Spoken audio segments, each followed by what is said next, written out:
안녕하세요. 책데이트 시간입니다. 오늘 소개해드릴 책은 부자의 그릇이라는 책입니다. 이즈미 마사토 지음, 김윤수 옮김, 다산북스에서 나온 책입니다. 이 책은 돈을 다루는 능력을 키우는 법에 대해서 소설 형식으로 재미있게 들려주고 있습니다.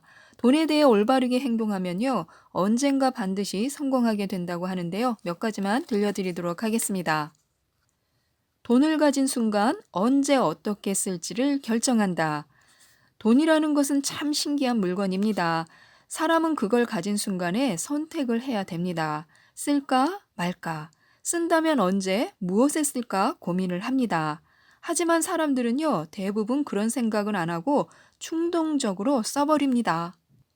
지금이라는 것에 얽매여서 더 싸게 살 수 있는 선택지를 스스로 포기하기도 하고요. 인간이 돈 때문에 저지르는 실수 중에서 90%는요, 잘못된 타이밍과 선택으로 인해서 일어난다고 합니다. 또 돈을 다루는 능력은 경험을 통해서만 키울 수 있다고 하는데요.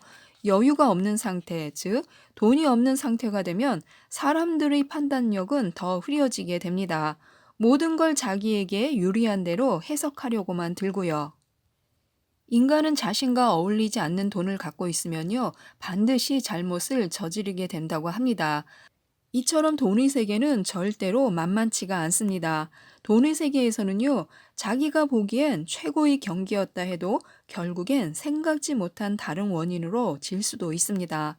돈에는 이상한 힘이 있다고 하는데요, 사람에게는 각자 자신이 다룰 수 있는 돈의 크기가 있습니다.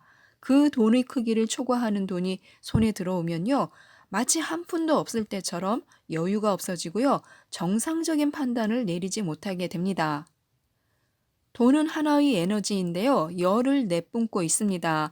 그런데 사람들 각자에게 적합한 최적의 온도는요, 다 다릅니다. 그래서 에너지가 너무 적으면 차가워서 불편하고 또 너무 많으면요, 지나치게 뜨거워서 다루다가 화상을 입기도 합니다.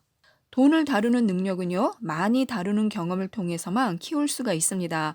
처음에는 작게 다루다가 그리고 점점 크게 다뤄야 합니다. 또한 돈은 그 사람을 비추는 거울입니다. 10억 원을 가져본 적이 없는 사람이 실제로 10억 원을 갖게 되면요, 절대 자신이 상상한 대로 되지 않는다고 합니다.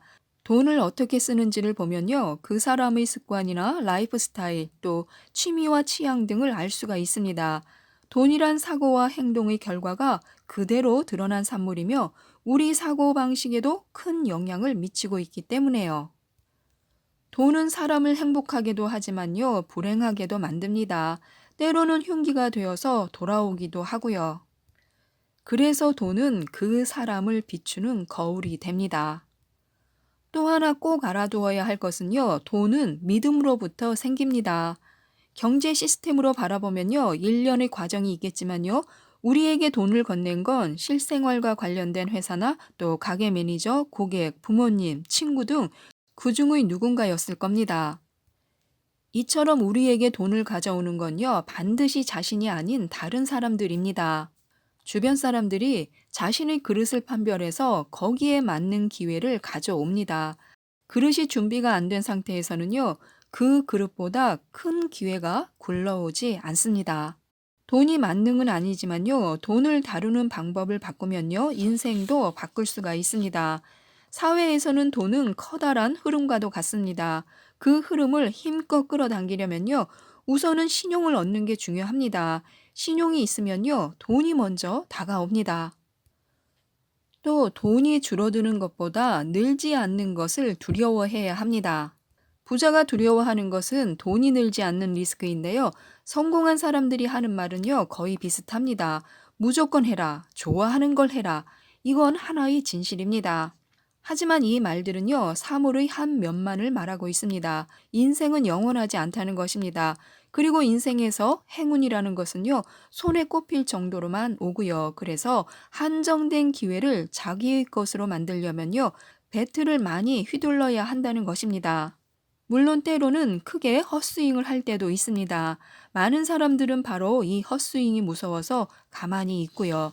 하지만 성공하는 사람들은요, 배트를 많이 휘둘러야 볼을 맞출 수 있다는 걸 본능적으로 알아차립니다. 특히 눈여겨볼 점은요, 돈은 그만한 그릇을 지닌 사람에게만 모인다는 것입니다. 만약에 실패를 하더라도요, 1억 원을 토대로 판단을 내렸던 경험은 1억 원의 그릇이 되어서 우리 속에 남게 됩니다. 1억 원의 그릇이 생겼기 때문에 신중히 돈을 다룬다면요, 10억 원도 분명히 현실적으로 사용할 수 있게 됩니다. 돈은 그만한 그릇을 가진 사람에게 모여듭니다. 10억 원의 그릇을 가진 사람에게는요, 10억 원이, 1억 원의 그릇을 가진 사람에게는 1억 원이 모이게 됩니다. 자기 자신의 그릇이 커져야 그에 맞는 큰 돈이 들어온다는 뜻입니다. 그릇이 크지 않으면요, 우연히 큰 돈이 들어왔다 해도 언젠가는 모두 나가버리게 되어 있습니다. 지금까지 이 책에 대해서 간략하게 살펴보았는데요. 하루하루의 사고가 행동을 만들고요. 그 행동이 신용을 만듭니다. 그 신용이 결과적으로 돈이라는 형태로 나타나 우리의 선택지를 늘려주는 도구가 된다고 하니까요. 부자의 그릇을 만드는 데 들이는 시간을 아끼지 마시기 바랍니다. 이상 책데이트였습니다. 감사합니다.